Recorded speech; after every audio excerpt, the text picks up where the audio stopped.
Bonjour à tous, je suis ravie de vous retrouver pour continuer à préparer la chandeleur. Aujourd'hui je vous propose une recette de crêpes de sarrasin, que l'on appelle aussi crêpes de blé noir. Alors pour tous ceux qui se posent la question et qui se demandent quelle est la différence entre les crêpes de sarrasin, les galettes de sarrasin, ou les crêpes de blé noir ou les galettes de blé noir, eh bien écoutez, il n'y a pas de différence, tout ça c'est la même chose. Ce sont des noms différents mais pour exactement la même chose. Concernant le sarrasin, on l'appelle aussi blé noir, mais c'est la même chose, hein. C'est pas du blé, c'est du sarrasin. Et dans certaines régions de Bretagne, on appelle crêpes ou galettes. C'est tout simplement en fonction de l'épaisseur de la pâte. Alors pas de l'épaisseur de la pâte en elle-même, mais de la quantité de pâte que l'on va mettre dans la poêle. Il y a des régions en Bretagne où on les fait très très fines, enfin très fines comme des crêpes normales.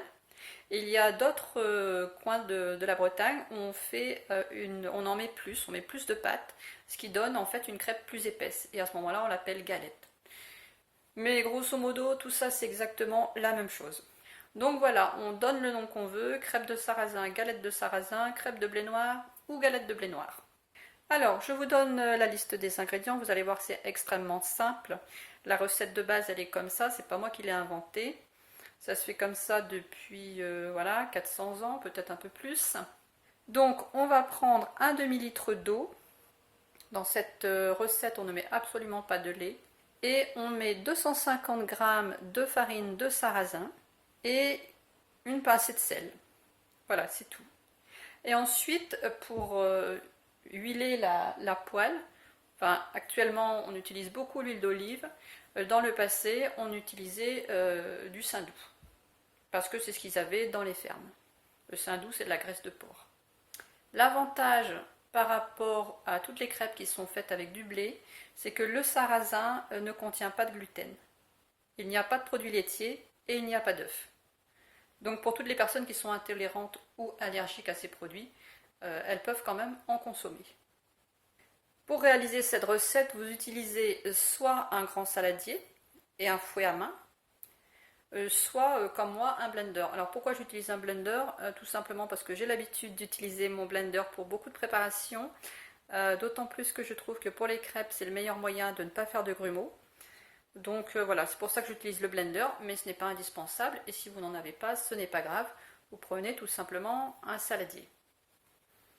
Donc dans le blender, on verse toujours le liquide en premier. C'est pour éviter que la farine colle dans le fond et que ça se dilue mal. Et ensuite, on rajoute la farine de sarrasin.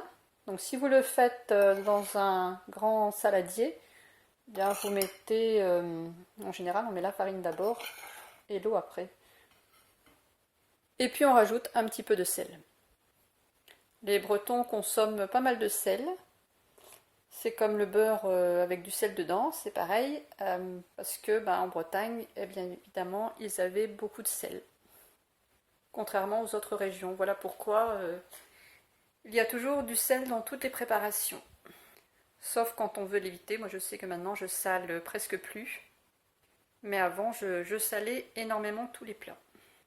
Et puis on mélange le tout.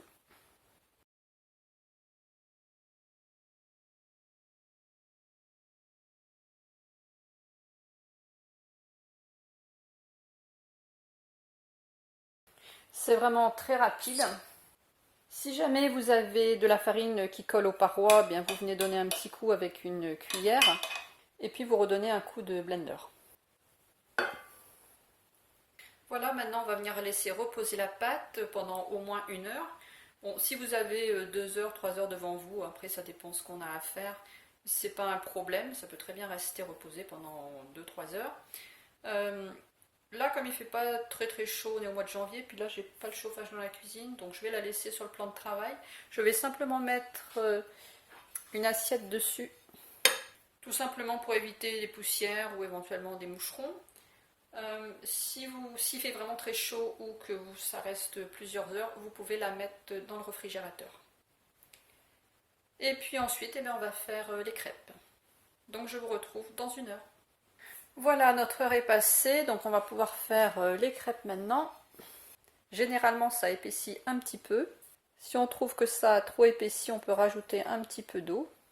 Mais faites attention quand même, n'en mettez pas beaucoup, hein, juste quelques gouttes. Voilà, et bien écoutez, je vais bien remélanger tout ça et puis je vais commencer à mettre ma poêle à chauffer. Hein, pensez toujours à faire vos crêpes sur une poêle chaude. Aujourd'hui, on privilégie plutôt une huile, genre huile d'olive. Et on vient après chaque crêpe, moi je fais ça avec un papier essuie-tout. J'en ai peut-être mis un peu beaucoup là. Et puis on vient donc chauffer sa poêle. J'ai abusé un peu sur l'huile. Une fois que notre poêle est bien chaude, on vient déposer notre pâte. Il faudra penser à regresser la poêle entre chaque crêpe parce qu'il n'y a aucune matière grasse dans la pâte.